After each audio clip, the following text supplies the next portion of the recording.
All right.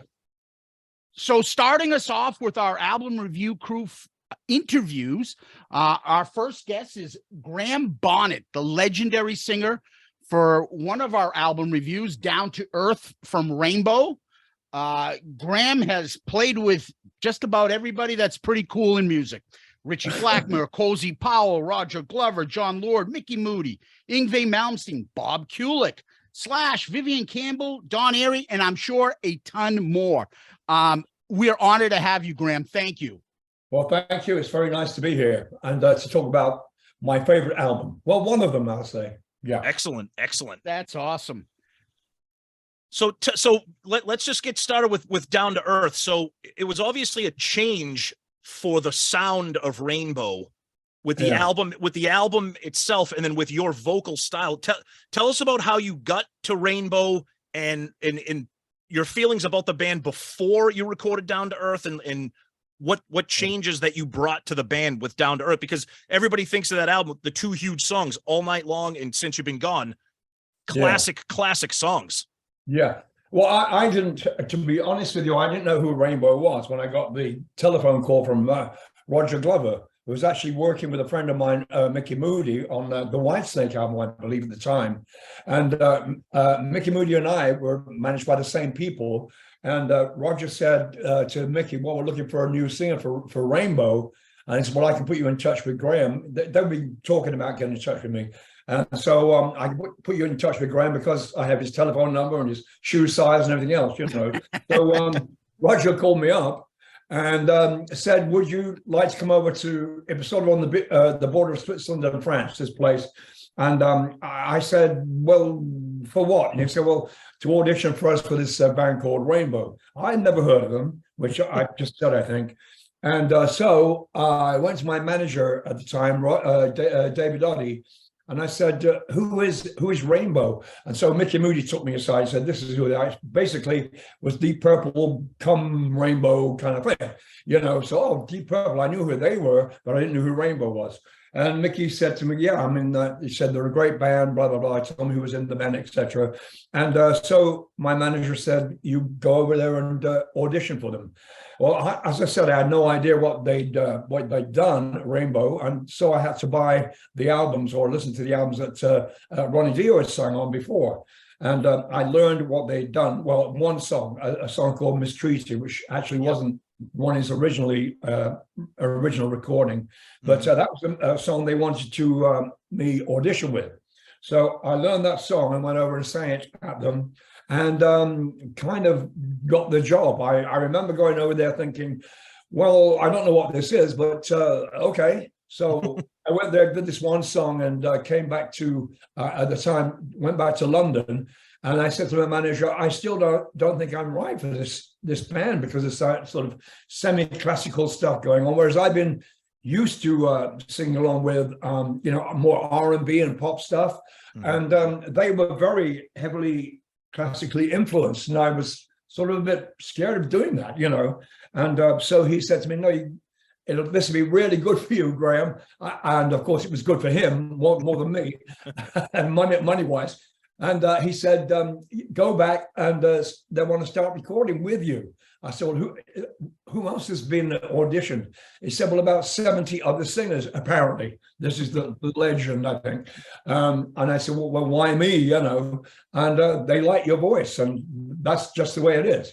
Because they remember you from other recordings I'd done in the past, back with my cousin in 1968. I was in a group with him called the Marbles, yep. And the two of us, it was just the two of us actually, were recording Barry Gibb songs, and that's how we sort of got started in my recording sort of new life, because I came from a small town. We had a garage band. We went down to London, and we, for some reason, in the audience was sitting the old manager of the Bee Gees.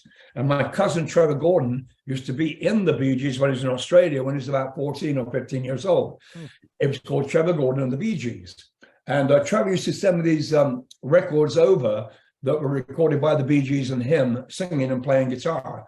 Anyway, it went on that the guy in the audience, who was the ex-manager of the Bee Gees in Australia, came over to him. He was visiting London. I said, I'm sure that Barry and Maurice and Robin would like to get to see you again, Trevor. So my cousin Trevor went over to Barry Gibbs' house. I'm saying this very quickly. Went over to Barry Gibbs' house and said, yeah, blah, blah, blah. They started to talk about what they wanted to do, and they wanted to record with my cousin again. So my cousin said, well, my cousin sings too. His name is Graham. And so like a couple of nights later, I went over to Barry Gibbs' house and we started singing and playing guitars and singing Beach Boys and Beatles and Stevie Wonder and R&B stuff, whatever. And then the dog, hey, and then the dog barked. No, that didn't happen. It's all good. That's okay. Yeah. So anyway, they sort of Robert Stigwood came into the room. He was there, the manager of the Bee Gees. Hey. Oh. That's a dog that he's talking to, people. And it's for my whole story here. Just I think I'll let her out. Hang on. That's okay. Yeah. So. There you go. This is what happened with Carrie. She's got to walk like a. She's a lunatic. She's a good dog, but her mom has just gone out to get some laundry now, I believe. Oh, it's a whole rock and roll story here. So That's okay. Barry Gibb was asked by Robert Stigwood, their manager, to write a song for me and my cousin. And a couple of days later, we recorded a song. It was called Only One Woman. And we went into the chart later with this particular song. It was never released in America. It was released in England and all over the place, Europe. And it became like a number one in certain parts of Europe, but a number 3 in England. So we suddenly had a recording career. And from that, I'm getting around to the Rainbow thing. From that, they were playing Rainbow, Cozy Powell, Don Airy, etc. Were sitting around playing Spot That Tune. And my song with my cousin just happened to be one of the tunes they were playing on the cassette machine. Machine, remember those? And and Ritchie said, "Where is this guy now? He sounds perfect for the band." So Roger, because he was working with Mickey Moody, we got in touch, and I went over, did the audition, as I said, and I still thought I wasn't right for the band, but they wanted me to be in the band because they wanted to change the image, apparently, to something a bit more so-called modern or radio friendly. Yeah. And with me, they thought they would probably get that. So anyway, eventually we did get around to recording. It took a long time. Roger and I spent lots of hours in the studio putting the songs together. And the album became an album called Down to Earth, and an album I'm very proud of and very proud to have worked with those musicians. It was just a new turning point for me and apparently the band, because they wanted to become more radio friendly, a little bit more commercial probably. And they had this one song called Since You've Been Gone that was very commercial, and nobody wanted to record it in the band. So it's like, you've got to do it, said the bank manager, not the bank manager, the band manager. So the band, under, tied up and handcuffed, went into the studio to do Since You've Been Gone. And that changed the direction of Rainbow and me. The two, mighty whatevers clashed. And it was a good combination, I think. And I'm very glad that I did that in the end. And I think they were too. That's great. I don't know if I said that story properly. I'm all over the place. As I said, I'm just fucking. No, it's okay. It's all good, brother. Great. Sonny, Sonny, you have a question. Well, Graham, you had said, when you're recording, okay, so they want to go a little more commercial. You have some commercial songs, but at some point, the guy who loves Little Richard and Buddy Holly has to sing this Dungeons and Dragons Man on the Silver Mountain. So is there a conversation that happens with Ritchie saying, that's not going to sound the same, I'm going to have to do it my way here? I mean, I did it my way. And Frank Sinatra said it better than me. Yeah, I mean, I could not emulate or copy what Ronnie did. And that's one of the points I made. I said to my manager, at the time before I was in the band, I said, well, I don't sing like that. I've got a completely different voice. And that's apparently what they wanted. And I wasn't going to copy Ronnie's style because that's not what I do. I said I sing the way I sing, and that's it. But they wanted it to be that way, and it turned out pretty good. But it was weird coming in after a guy like Ronnie, who was very much kind of the, Dungeons and Dragons guy, And I'm the guy with the short haircut and the suits. Thank you. Yeah. Now, one of the things that I wanted to ask you about is there's always that part where it says that all the songs were written by Ritchie and Roger. But I've heard, and I got the Martin Popoff book who talks about the rainbows and you guys, that you've mentioned that a lot of that stuff where the melodies and stuff came from you. Yeah. So did you participate in the songwriting, and perhaps as the new guy didn't get a lot of the credit or something? Yeah. No, I didn't, because I didn't realize what I was doing. Roger would give me a basic tune, a very rough idea of a tune for, the melody for each track. Yeah. And we did each track probably 4 times with different melodies, different lyrics, blah, blah, blah, like a verse and a chorus, whatever. And we choose from those, which is going to be, the final product. But Roger gave me a vague idea of how to, what melody should be sung here and there. And he said, just do it your way, take it where you would take it. And that's basically what I did on all the tracks. And I didn't realize I was songwriting until much later, many years later. And somebody said to me, where's your name on the credits? I said, what do you mean? Didn't you write well, yeah, but I didn't think writing was just singing and making it up as you go along. Yeah. After that, that's all I did. I made it up as I went along. Any way you want it, do it, take it your way. So I didn't realize I was a songwriter until now. And now it's like, a bit too late now, but. Yeah. Now, so we're talking about, and by the way, I'll just say, was it last Christmas, Tom? Tom got me the Monsters of Rock live at Donington, where you guys were the closing band, headlined this for the first Monsters of Rock. You do justice to those Ronnie James Dio Rainbow songs. I love this. And I will tell you, I don't have a problem the way you sing those songs. I think it's, it's not obviously Dio, but you still do a good job. And the whole album is incredible. Oh, thank you. You're welcome. Thanks a lot. Yeah, because that was one thing I was kind of nervous of, because I wasn't your typical long-haired, looking singer for a hard rock band, whatever Rainbow is. I don't know what you call it, heavy song, whatever. Yeah. Heavy metal band. I never saw them as heavy metal. I sort of heard that band as hard rock or heavy rock. Yeah. But whatever it is, I didn't seem to fit. But anyway, it's in the end, it became that I did fit. But I remember one night, in fact, one of the first nights, we played somewhere, I've forgotten where the hell it was now. But in rehearsal, one of Ritchie Blackmore's favorite songs was "Would You Still Love Me Tomorrow?" Yes. Anyway, these guys were sitting in the front row and all giving me the finger and saying, "Fuck off, you fucking, faggot," and all this. Oh, Jesus. We want Ronnie, all that kind of stuff. And so we went into "Will You Still Love Me Tomorrow?" So I went to the front of the stage, sat down at the front of the stage, and these guys were like, 5 feet from me or whatever. And I said, "Tonight you're mine, completely," with the most romantic voice I could do. And they laughed and they laughed. And after that, they were on my side, Yeah. So won them over. Yeah. After that, it was fantastic.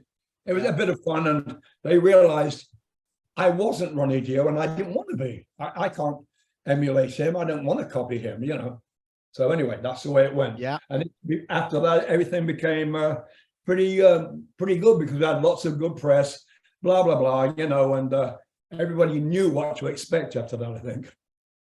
So you had the two big songs that we always talk about, the All Night Long and Since You've Been Gone. Those are the ones that I think everybody will agree with, that really showcase the power of your vocals, the pop sensibility that you kind of had prior to coming into Rainbow.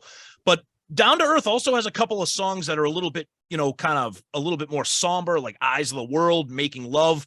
Were those songs, like, was that a challenge for you, or because it was very different from an upbeat pop like Since You've Been Gone? Those were a little bit more darker and somber. Was that something that you were used to in your previous career, or was that something you kind of had to adjust for that? Yeah, I mean, it's those songs that were, I love those songs, and I just sang them my way. But Yeah. my voice is the same on these tracks on the Down to Earth album as they were back in 1968 when I was singing stuff with my cousin. It's the same voice, and that's the voice they wanted. And you know, it was very easy to adapt. It wasn't anything really new, but I understood that I got to be a little bit more raunchy or whatever.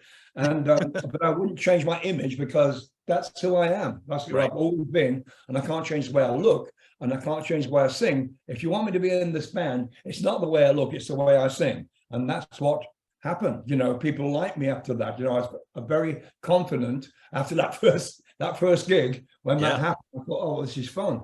And don't be scared, Graham. Go out there and, you know, show them what you do and do it your way. And people accept me for what I am. And suddenly I find myself, I'm in the heavy rock singer, you know, top 10 or whatever. I go, what the fuck is that? You know, I'm just a damn singer, for Christ's sake, you know. I'm not the heavy rock singer. I don't like being labeled. I don't think anybody does. But suddenly I'm, you know, I'm like Bruce Dickinson or whatever, you know. And Bruce is a friend of mine, so, well, you know, he's a different kind of singer too. Right. So one of the things, Graham, I saw recently, I follow you obviously on social media.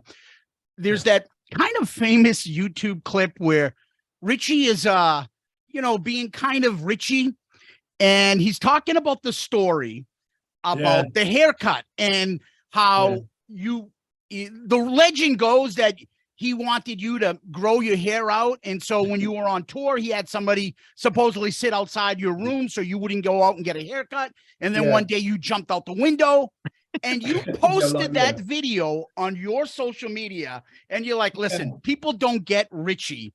And this is the truth about this.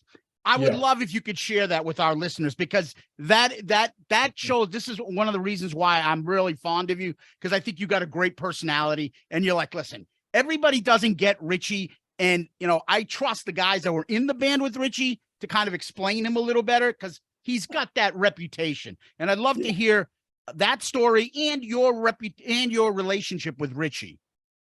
Well, my relationship with Rich was great. I always had great fun with him. He wasn't who he appeared to be, dark and moody. He was a very shy person, picked his friends, etc. But that story is completely fake.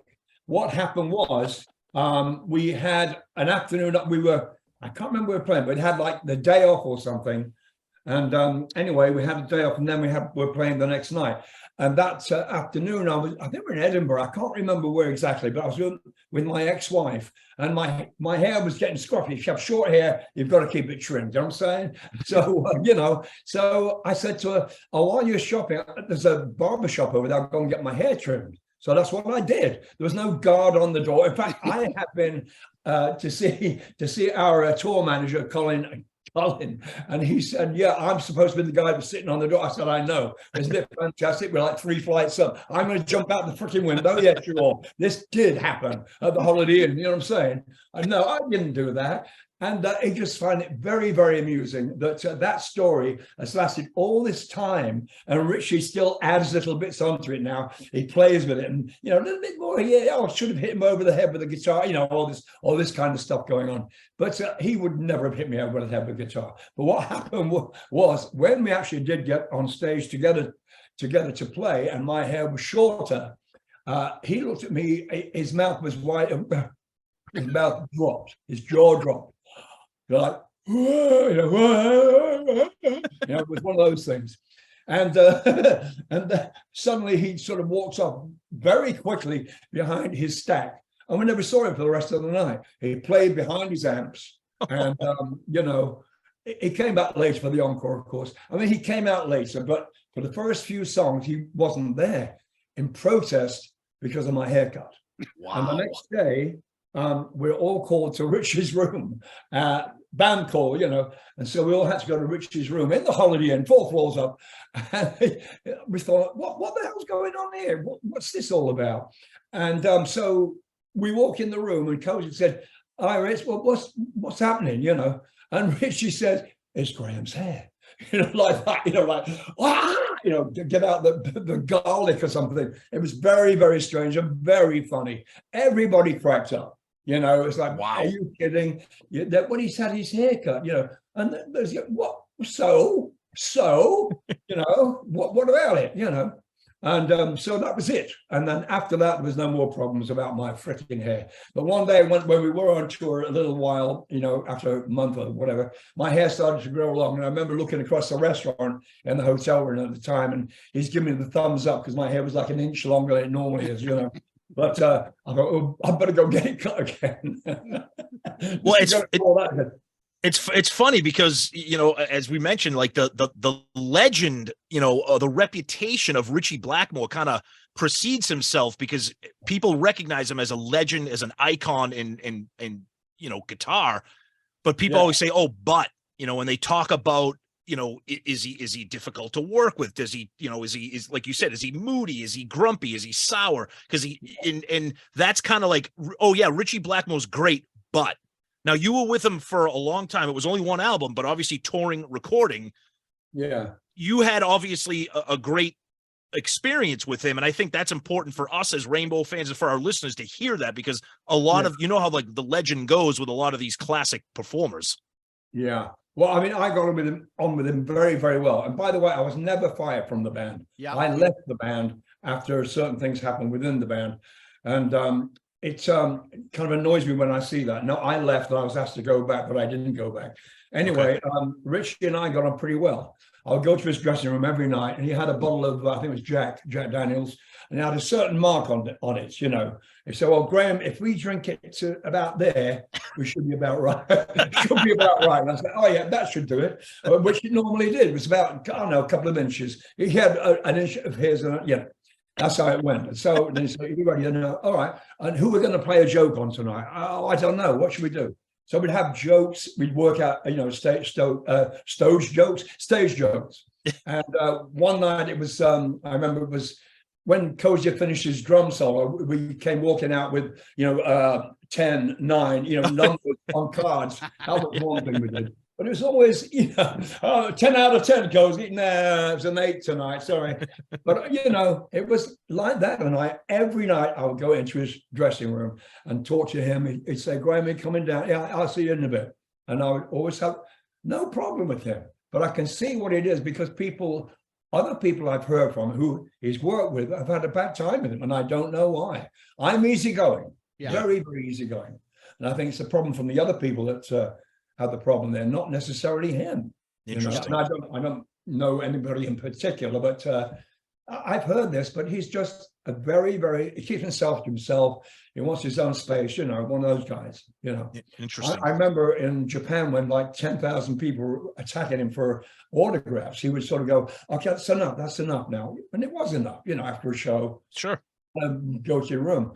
And that's all really, he just wanted to, he didn't understand why you signed autographs. Neither do I, but you do. But, that's who he is. Very much a keep himself to himself guy. Yeah. Yeah. So one of the things I wanted to ask you is, and you're right. I've heard about the stories that sometimes get said that you were fired, but you ended up they were trying to do the next album and then nothing really was coming of it. Now, am I mistaken? But did you record a version of I Surrender? And is it out there? Like, is it available? Well, when we started rehearsing in Copenhagen, we were going to get ready to do the next album. There was me, Cozy had gone at this point. We had a new drummer, and it just wasn't the same without Cozy. We're very, very good friends, me, Cozy, and Don Airy, in fact. We're like the Three Musketeers. The three of us stuck together. We always had a laugh about the band. We kept everything very lighthearted. Anyway, what was happening was, nobody's really turning up to rehearsals to start, making up new songs. So one day there'd be like 3 of us there, another day there'd be 2 of us there, and then another day there'd be nobody there. And it was like the band had completely gone downhill. I thought the band was going to split up, to be honest with you. I thought that was it. And I said to Don Airy one day, I said, we don't have any songs. What the fuck are we doing? And he said, I don't know, Graham. He said, but we do have one song from Russ Ballard. And we have this song called I Surrender. Mm-hmm. And Roger said, well, what we could do is go in while we're doing nothing. We could go in and you could do some backing vocals on that. And that's what I did. I did the backing vocals, no lead vocal at all. Oh, okay. I did I did the chorus vocals kind of thing. And after that was over, it's like, okay, what happens next? And so it went back to that kind of nothing rehearsal for the next album. And I said to Don, well, I think I'll go home. And Don said, I'm going to go home too. He said, I think this is going nowhere. He said, I think I will have more fun playing on the ships like I used to do. This is Don Airy. So he played for like 10, fucking opera singers and God knows what on these tours. So he said, I made a lot more money doing that. Anyway, he said, I'm going to go home because the fun has gone. And I said, same for me. So I went home, but Don Airy stayed. And I found out later, they found another singer. And I got a call from Bruce Payne, the management. He said to me, well, Graham, do you want to come back? We found another singer who wants to sing. He started making up songs with the guys. And what about if you sing the songs you like and he sings the songs he likes? I'm going, no, it's not going to work with two singers, Yeah. And I just didn't want to do it. And I thought it was time for me to turn again, Whittington, as they say. It's time to do something else. I should have stayed. I really should have stayed. But they found, Joe Len, who's a great singer. And I think that's probably what Ritchie was really looking for. I remember when I first joined the band, he wanted to do like a foreigner thing. Yeah. Who else? I mean, he was perfect, Yeah. So that's when I didn't go back. I decided to sweat it out and see what was going to happen next. So they went on without me. Yeah. Sonny. Graham, do you remember making the videos? They were pretty much performance videos, but when we're watching them, and I don't know when was the last time you saw the two videos you guys made, but your energy and everybody else's energy is at a different level. Yes. Right? Like it's you amazing. look like you're ready to party, discotheque, you're ready to rocker it out. And those four Really? other guys seem like they're in Deep Purple still. Oh, I don't know. I always think I'm a bit boring. I used to say, well, what can I do on stage? I'm boring looking. I've got a freaking tie on sometimes, and sometimes the tie comes off. I thought, what can I do? And people said, what do you mean, what can you do? You're doing it. And I don't realize what I'm doing. It must be something that I forget about next day or something. Oh, man, you're really great tonight. In what way? I was.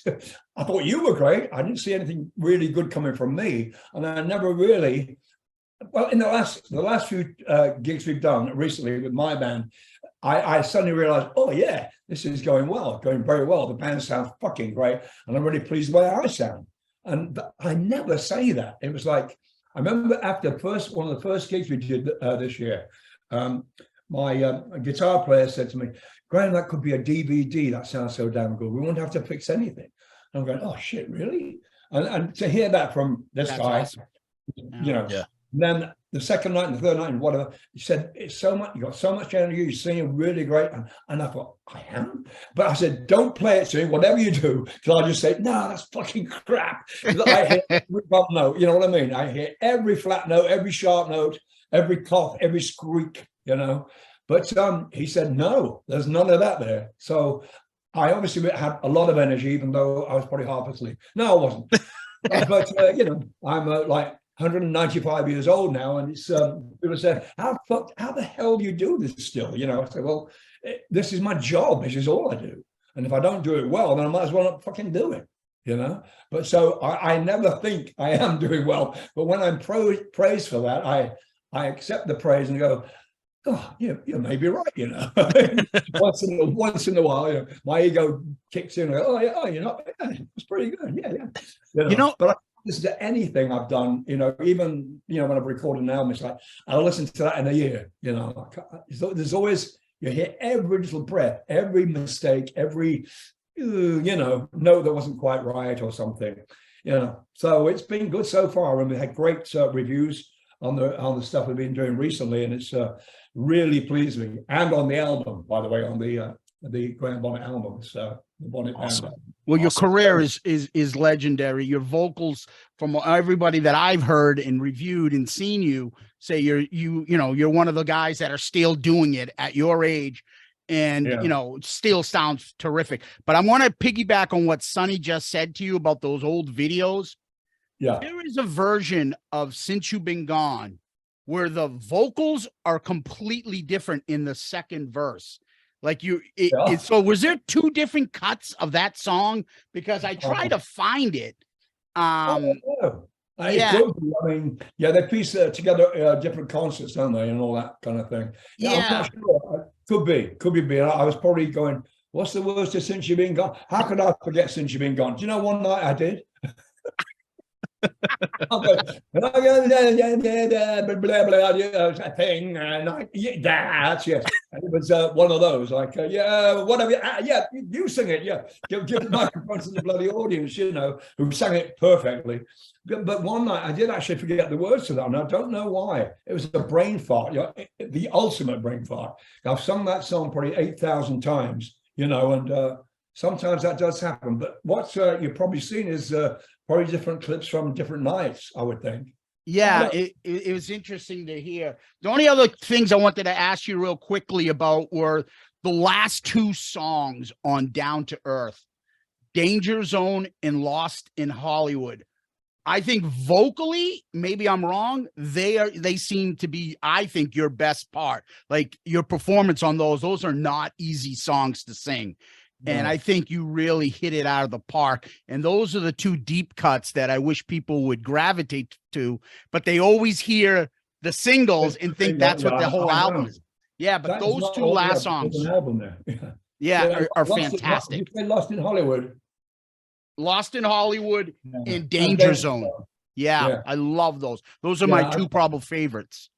Yeah, I spent a lot of time on Danger Zone. I remember doing the backing harmonies to that. I think the backing harmonies kind of, to me, are better than the song almost. I like the backing harmonies. They really drive the song, and they were very difficult to do. I remember really taking a lot of time over that. And whereas Lost in Hollywood, I had a crate of beer beside me, and I had to catch a plane. I'll never forget this.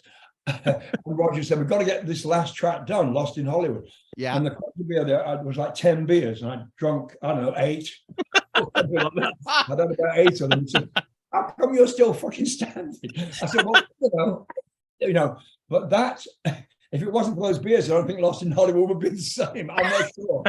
God bless you then, because you nailed it. One of those songs that I just love singing it. And it's always like the last song we do, you know. It's a great song, and the words are good too. Yeah. Sonny.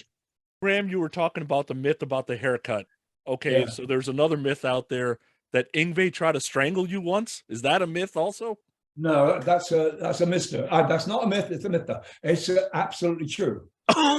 Jesus. Yeah, that was a night I'll never forget. Actually, we're playing this pretty big show. You know, I remember it was really happening, and it was coming to Yngwie's solo, and I had my dark glasses on as usual, and I went off stage, walked back, and actually fell over the stage at the back. There was a long drop, about 10 feet or something, and I landed on those barrier things, you know, like hurdles they use in hurdling. Those things, they were back there, and I hit my chest on it. I'll never forget that, and I cracked 2 ribs. Anyway, I went out to the bus, and Yngwie came rushing out and said, "You fucking can't, and he got hold of my neck and started strangling me, pushing his thumbs as hard as he could into my throat, really, really hard. I thought, wow, you pulled my lead out, man. I said, no, I didn't pull his lead out at all. When he's doing the solo, would I really do that? Never in a million years. It's like taking the drumsticks off of a drummer. Would I do that? No, of course I wouldn't. And he thought I'd done it on purpose, but I didn't see. I tripped over it, obviously, because I have the fucking glasses on.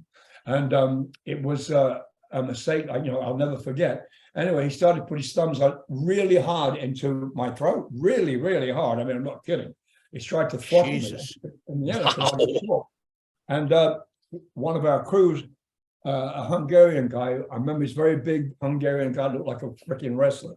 He grabbed hold of Yngwie's head, put his head under his arm like this, touch Graham again, I fucking kill you, he said. Yeah. And that was the end of that evening, and the end of Yngwie being in the band. And unfortunately, the band didn't take such a good turn after that, because Yngwie was undoubtedly a star in that band, no doubt. Right. Wow. Now, what would you say the comparison between Yngwie and Ritchie? Do you have your thoughts? Yngwie was great at first when he first joined the band. It was fantastic, but then when he saw that the audience really enjoying him more than anything, watching him do all his, guitar playing, which was incredible to watch. This was a kid, he was 19. Yeah. And he's playing all this stuff. I go, wow, look at that. This kid is amazing. You can't see what a singer does or whatever, in the throat. But, Yeah. a guitar player, you can see what he's playing. And it's amazing. What he was doing was amazing. Right. And he knew this. And he started to sort of, when I was doing my bit, for instance, in a song, he would start going, through a verse or something and stand in front of me, and he's taller than me. It's about, he's taller than me. And it didn't work. I said, Yngwie, please, just give me my room when I'm doing my bit. It's my bit. Then it's your bit. It's your bit. And that's his ego grew to fucking gigantic size. Yeah. And it was like, we might as well not been there, really. Right. So eventually, as you know, as I said, we fired him up. He tried to kill me on the bus that way, on the way home. And that was that. And he became very, very well known. He's still doing very, very well. Yeah. And the band took a dive, because we didn't have Yngwie anymore. Yeah. Wow. The other guitar great that you played with was Michael Schenker Group. Now, I love this album. Assault Attack is one of my favorite songs. I think you kill it on this. Any chance you want to tell us a little bit about the infamous story in Sheffield? Oh, that one. Yes. I had to get Just it. I had to ask. blame the Whitesnake guys for getting you drunk. That's just blame them. What? Well, yeah, I mean, the one about the pants. Oh, yeah. Well, yeah, I Sorry. mean, I don't think you played with him after that. Did you ever talk with him again? Have you ever reconnected? With Michael. I've been playing with Michael a couple of years ago. Perfect. Yeah, we And, got back together. They did a tour. Michael did a tour of all the singers, and we all sing our songs that we recorded with him, and blah blah blah. Backing vocals for that guy, backing vocals, So we played together, and that's all right now. It's all good now, and Michael and I get on very, very well now. I'm glad to say. But it was again, it was Mickey Moody's fault. No, it wasn't. It was well, it sort of was, but they were. I went to of all mistakes I make, which back then was always the mistake I made, going to a freaking pub. And in the pub was the Whitesnake guys. And they were all drinking, hey, Graham, hey, blah, blah, blah. God. Yeah, they were opening up for us, I think, or something. Anyway, they were playing, and I had a drink or six with them. And I said, oh, crap, I'll buy this round. And I found that I didn't have my wallet in my pocket. So I went back to the theater, and I knocked on the dressing room door where my jacket was, and I couldn't open it for some reason. It was Michael in there. He locked the door. And I heard, who is it? I said, Graham. Oh, fuck off. I'm sleeping, What? I said, Michael, I need my wallet. My wallet is in my jacket in there. Can I get it? No, fuck off. Oh, okay. So that wasn't good for a start. It was like, oh, fucking hell. Is this going to get worse tonight or what? And it did. It got much worse. And I went back to the pub. Those guys were buying the drinks. And oh, don't worry about it, Graham. Blah, blah, blah, blah. And so, I was drinking like crazy. Then back to the show, drinking in the dressing room. And by the time I got on stage, I didn't know where the hell I was. I don't know who I was. And I'd had these jeans made a couple of days previous, where you get jeans made in 1 hour in Oxford Street in London. And they were very flimsy jeans. And apart from other things going on stage, I couldn't, I was freaking out. These jeans split. My zipper broke and my penis fell out. I don't wear underwear. And it was the beginning of a whole new career for me, basically. It was the end of my career with the Michael Schenker Band. Because I started swearing at the audience, going, oh, fuck it, telling me to fuck off or whatever. But what had happened, the audience, because we had floor monitors, and I had 2,000 songs written out on a piece of paper down on the floor, they pushed forward the monitors and crunched up all these damn words to, the Michael Schenker albums I wasn't on. Yeah. That Gary Bonnet had done. Oh, yeah. All these songs, the mine songs as well as his. So I couldn't read anything. And I said, you fucking, I started swearing. I didn't care what the hell I said. And I just went, look here, I walked off stage. And I said, I pulled back this curtain. I said, this is the guy that's playing rhythm guitar. Behind the curtain was somebody playing rhythm guitar. Oh no. Yeah. So, you know, so it was not a good thing to do. Yeah. And at that point, I was out of the theater real quick because one of our guys, a big youth, his name was, said, Graham, I better get out of here real quick, you know. He said, you're going to fucking kill you. I said, really? They are? With what? You know, but get out of here, you're fucking shit. I said, yes, I am. So you get back to the hotel. Got back to the hotel, ordered a cab next morning really quickly, got on a train back to London, and we're supposed to have a big show coming up in a day or so. And I said, I can do this, you know, I can do this show. And they didn't want to know. And they fired me. Well, wow. Absolutely right. And why not? You know, I messed up big time, you know. Yeah. Wow. But we love how the fact is, like, you say it straight. You don't play games. You would, you know, you have this amazing way of like telling stories and not bullshitting and not hedging and not saying anything that's not true. And it's amazing. And it's one of the reasons I'm quite fond of you and your career. But before we let you go, Tom has one last question for you. No! All right. Yeah. So Graham, so our podcast is primarily, we do album reviews, but we spend a lot of time talking about the band Kiss. So we want to know any thoughts on the band, any thoughts on Paul Stanley, Gene Simmons, anything on their career, their history. Do you know them? Have you ever been around them? Any thoughts on Kiss and their career? Well, I'm just amazed at what they've done over the years, and they're still doing it, you know. And I got to meet Gene Simmons about, I don't know, 5 years ago or something. And my Bethamy's son was a big Kiss fan. Yep. And somebody asked Gene if he would sign an autograph for him, you know. And so me and Bethany went back, and he signed it. He said, and what's his name? Got his name. He said, because he's a drummer.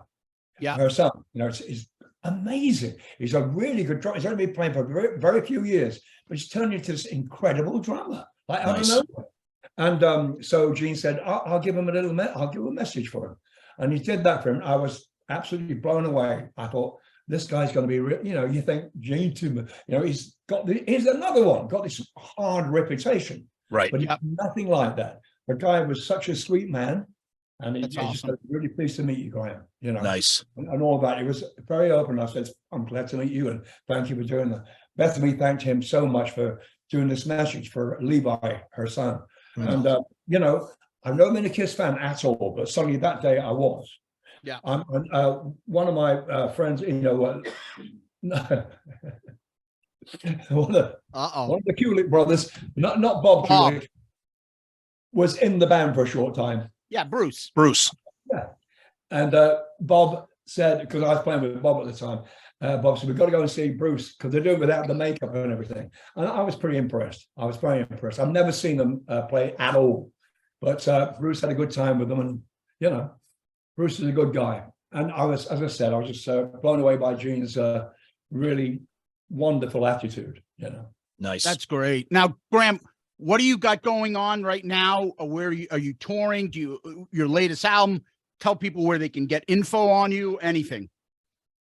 Yeah, well, you go to the band page somewhere, wherever it is, the Graham Bonnet Band. Yeah. Just look at there. And the album is called Day Out in Nowhere. And I'm very proud of it.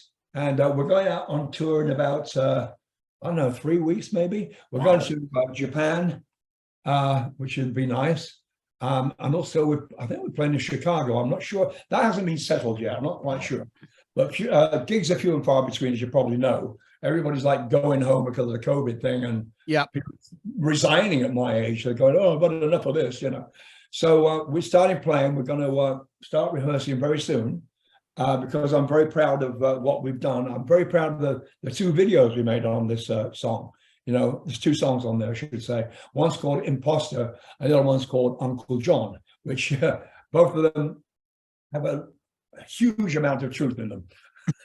Okay. Listen to the words, so I'm very proud, Bethany, Conrad, we're the roots of the band. There's me, Bethany, Heavenstone, and Conrad Personato. We're the roots of that band. Yeah. We've had a couple of different players, drums and keyboards, which we're probably going to change on this. I don't know yet, but I can't really say who it's going to be. But I think we've got the songs. We're the main songwriters, and so that album, I'm so proud of it. The sound on that, Conrad did a great job, and Bethany did a great job working for the album. She really did. And so the sound on the album is one of the best vocal sounds I've heard, actually. It really is. It really picks up every nuance, and that's what I always used to be missing when I was a lad, when I was back in '68. They would bring out different microphones. Now that doesn't sound like you. And they put a whole bunch, like a bunch of flowers. So singing to that one now singing to this one, now singing to that one. And I go out, wow. That's a 58, that's a 57, that's a 91, that's a 126, and that was WD, WD40. Yeah, so it's like, but this microphone, and I can't remember what it is, the freaking serial number or anything, but it's a really good vocal mic. And Conrad really worked hard on that to make it sound like me instead of like somebody singing in the other room, which kind of happens sometimes. And I like all the tracks on there, especially Imposter and Uncle John. They're the two videos we did. Yep. And they are pretty good. I'm very, very proud of it. I'm proud of the band. I'm proud of the people I'm working with. And I'm glad they don't hate me. Well, thank you, Graham. Yeah. Oh, I'm sorry. Go ahead, Sonny. One more quick thing, Graham. What is it about Japan that embraces certain artists? Like there's certain American brands that can't even get arrested in Japan, but then they love, like when they're loyal to somebody like a Graham Bonnet, man, they are loyal to the hilt. Yeah. Yes, absolutely. I known people there for since 1980. They're all growing old now, losing their hair and gray, and that's only the women, That didn't quite come out the right way, but you know what I'm saying. But I mean, they're the most loyal fans ever. And I remember Cozy saying to me the first time I went over there, he said, when we get there, he said, you won't fucking believe it. You won't believe it. I said, what do you mean I won't believe it? He said, just wait till we get there. And it was like Beatles time for Rainbow. It was unbelievable. The people on the train station, at the hotel, people following us in cars and all this kind of stuff, going to the restaurants we went to, if we get to a restaurant without being seen. It was just amazing. They love Ritchie to death. They love Cozy. They love the whole damn band. They love the music. And I still see those people today.